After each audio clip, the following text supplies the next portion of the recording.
Hi and welcome back to the weekly sim racing news, where we take a look at all the sim racing news that has crossed our paths over the course of the week. As always, if you don't want to miss out on these videos, please do make sure you subscribe to the channel and hit the bell icon to be notified when the weekly updates and other new videos get released. Now, we've got a lot to cover this week, so we'll crack straight on with things, and the first one is RaceRoom has had a small update.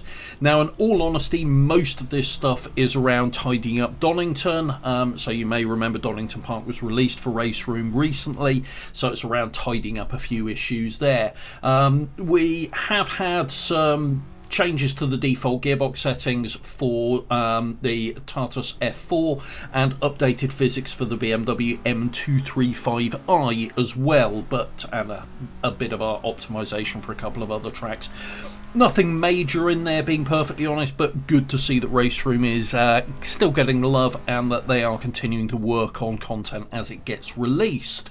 As always, you'll find a link to that down in the comment section, sorry, not the comment section, the description section below. So if you want to go and take a look at any of the update notes or the articles I reference, please do just head down to the description and click away. But watch the video first. So RaceRoom, as I say, that's been updated, and then moving on from that, we've got Assetto Corsa Competizione. Now, this news is kind of leaked from actually one of the most official sources you could get around ACC. So, they recently held the 2022 SRO Motorsport annual press conference with lots of guests turning up, and the president of SRO, Stefan Rattel, kind of accidentally on purpose, I don't know, announced that ACC will be getting a Gt2 expansion at some point in the future. That was then later confirmed. I would imagine that Kunos weren't planning to have to confirm it, but it was later confirmed by Kunos that indeed that is exactly what's going to happen. We're going to be getting a Gt2 expansion, which is great news.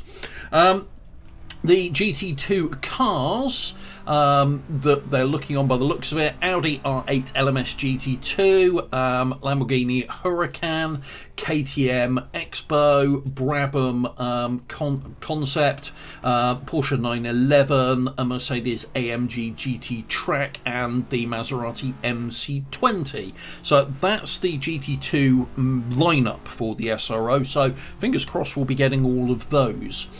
We've also found out that we are going to be getting some 2023 update cars coming to ACC at some point as well, and those are the Ferrari 296 GT3, the Lamborghini Huracan Evo, and the Porsche 911 GT3R as well. So lots of new stuff coming for ACC, but as it's kind of either 2023 or leaked, we'll have to wait and see when we're going to get that. But good news that it's still being supported. I strongly suspect, given recent news, that that support is only going to be for PC as well, probably not console, but we'll have to wait for confirmation on that. Moving away from Assetto Corsa Competizione and onto Gran Turismo 3. Now, we've got a couple of bits of news for Gran Turismo 3, and I've actually put together a separate video which you may have seen, but again I'll link down below, around the 1.19 update and a few other bits and pieces, and it encompasses some of what I'm about to talk about. So if you do want a bit more depth on those, please do follow that video link and go and take a look at that. So first of all, Gran Turismo has announced a new partnership with the fashion brand Dior Couture. The upshot of it is it's going to, at some point in the future, include some new racing suits and helmets and possibly other bits and pieces, and a specific livery for the Di Tommaso Mangusta. So yeah, I don't really know what the hell's going on with that. It's a weird one. But we then also have, and again, this is a kind of, it was spotted in an Italian language stream of the recent World Series Showdown Nations Cup, and that is that Polyphony Digital are looking to try and incorporate Sophie, their artificial intelligence AI system, their next gen one, into GT7 in some form before the end of the year. Now, this video is not the place to talk about why that could be a really good thing or a really bad thing. I go into more detail on the other video around that, but suffice to say, go and watch that video if you want to find out why I think that could either be a really good thing or a really bad thing. But go and have a look at that. But yeah, a couple of pieces of GT7 related news there.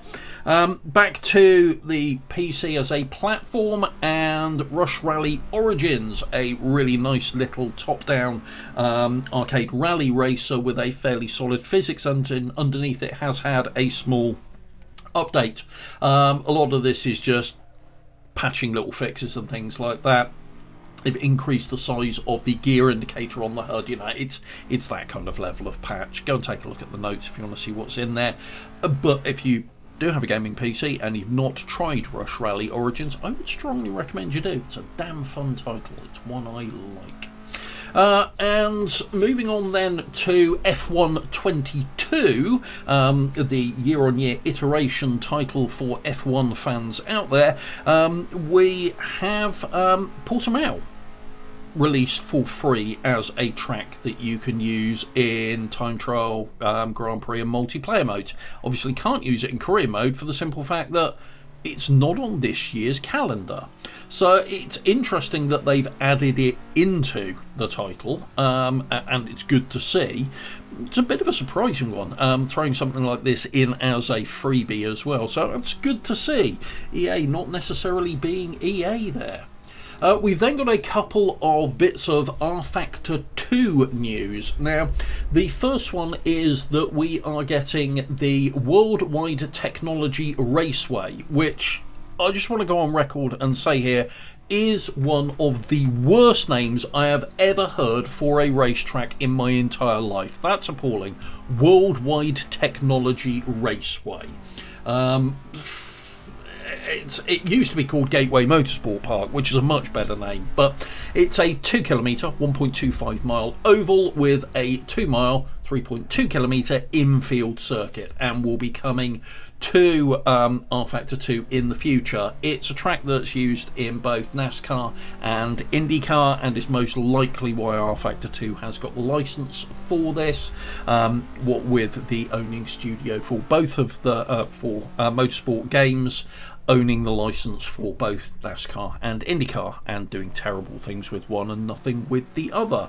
It'll be an interesting one to see because the AI for RFactor 2, as far as ovals go, has never been spectacularly brilliant, and that's probably being kind to it. So it'll be interesting to see where we go with that and what ends up with that. But of more interest to me personally is the news that dropped today that we are getting a new Btcc car in RFactor 2. Now, this one I'm personally really pleased about because it's sort of my car.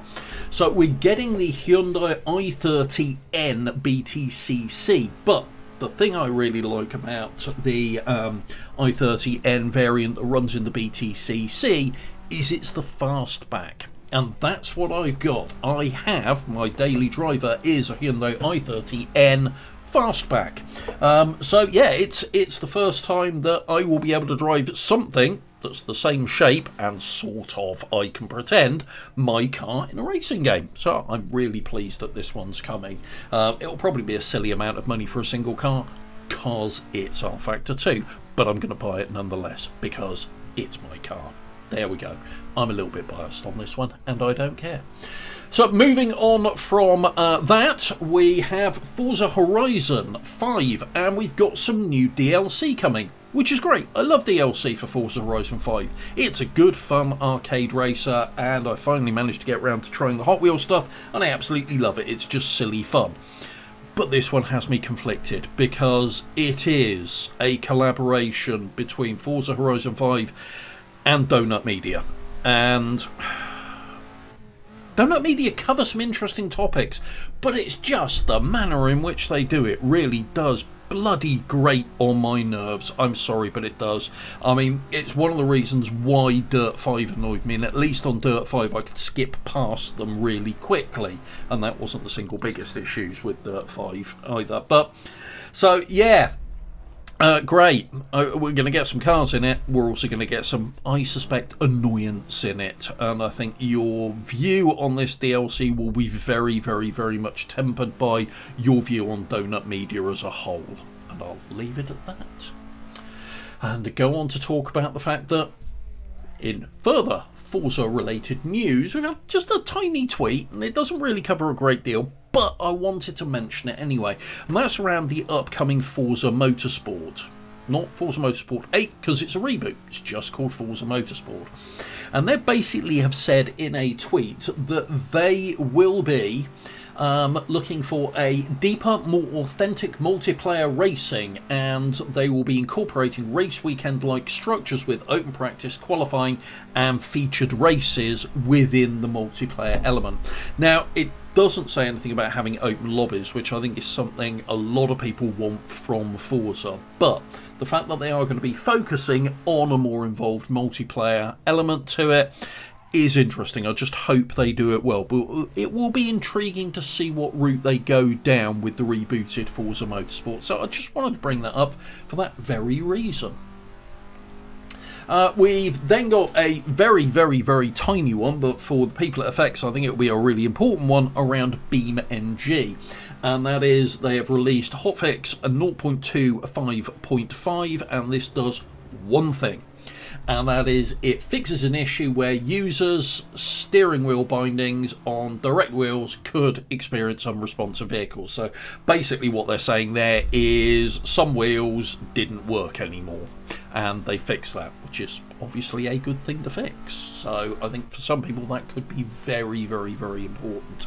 And that's it. That's your weekly news roundup, and all that is remaining is for me to talk about what you've been watching. Well, first of all, the car I have been driving around in, and we are back on AC mod time, is the updated version of the Alfa Romeo Giulia Super TI, and this is now up to version 1.5, and it's turned it into, it's had a complete overhaul with a lot of work being done on the lights, the textures, the physics, skins and other stuff in there, and as a result it's now a really, really, really nice model. It was always a good one beforehand, but it's a really nice car to drive in there now, and great fun. And it's a similar story where we are this week for driving, and that is, it's a fictional track set in the UK called Pinwheel Circuit. And it's a 5.6 kilometre single layout track, but it just flows really well. It's got a really nice flow, it's got lots of elevation changes, it's got some bridges in there to drive over. This is a fantasy track done well. This, I could arguably say, is the sort of thing that Gran Turismo used to do well, and I don't think they do anywhere near as well as they used to anymore. And this is version 1.0 on there. It's got the works. It's got rain on there, so it's got rain FX, it's got grass FX.